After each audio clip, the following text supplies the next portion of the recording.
Hi guys, gusto niyo bang matutunan yung ganitong effect? Yung may papakpak? Tara, turuan ko kayo. Punta na kayo sa CapCut nyo guys. Tapos click nyo na yung new project. Tapos hanapin nyo yung video na na-record nyo. Yung sa record nyo guys, yung tatalon kayo ha. Dapat meron yung tatalon para i-cut natin dun sa mismong pabagsak na kayo.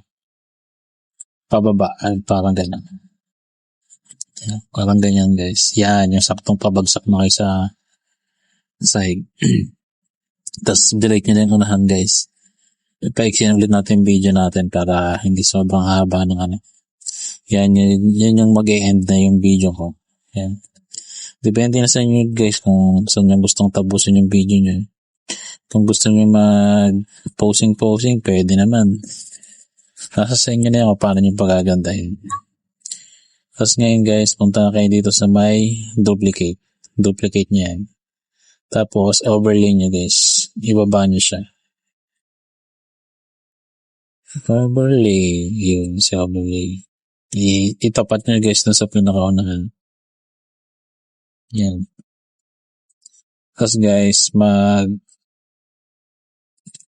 mag-add pa kayo ng isang video dun sa may pakpak naman na dinownload nyo. Ayan. Kahit anong pakpak yan guys, kahit puti pa yan, okay lang yan, walang problema niya. Click nyo yan guys, tapos i-overlay nyo rin yan. Kailangan nandun siya sa third layer. Yan.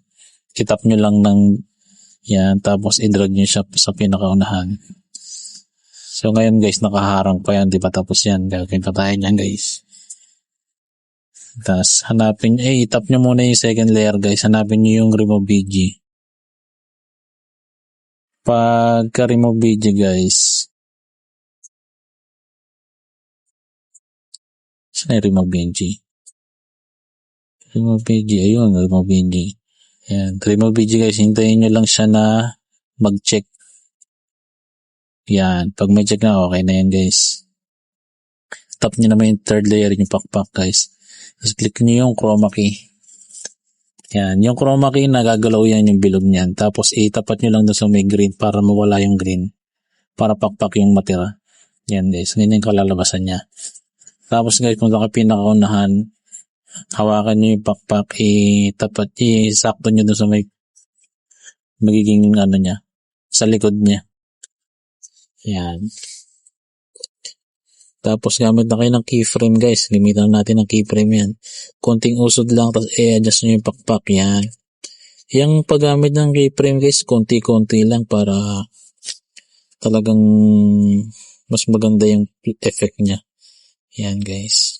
Konting usod, keyframe. Ano lang guys, konting usod, keyframe.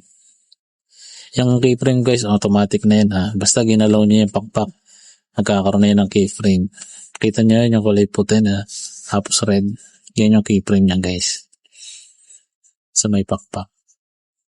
Yan. Ulit-ulit lang guys, tapos hanggang makarating tayo dun sa may dulo. Yan. Kung gusto nyo habang papalapit kayo, lalakihin nyo yung pakpak, pwede rin yan.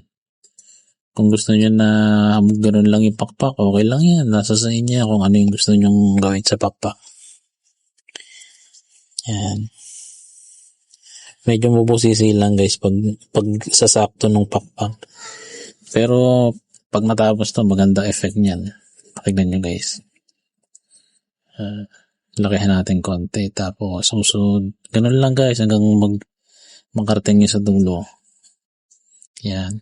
Pasensya na kayo guys sa voice over natin ngayon. Medyo naulan kasi ngayon eh. Malakas ang ulan. Yan. Okay. Lakihan natin konti. Yan. Okay. Sakto lang natin dyan. Ayan. Okay, usod. Ayan. Hanggang matapos lang yan guys. Paulit-ulit lang yan. Ayan. Ganun lang. Ayan. Hanggang dulo yan. Medyo laki-lakihan ko na. Play natin guys. Ayan. Ganyan kalalabas niya. Kaso guys, nasa unahan pa yung pakpak, di ba? Ilalagay naman natin yan sa likod. Ayan. Click nyo yung pakpak. Hanapin naman ninyo yung layer. Layer, nasan yung layer? Yun, layer. Tapos guys, click nyo lang yun, yung pop-up. Tapos yun, okay, check nyo na. Yun lang yan guys, export nyo na. Salamat sa panonood guys.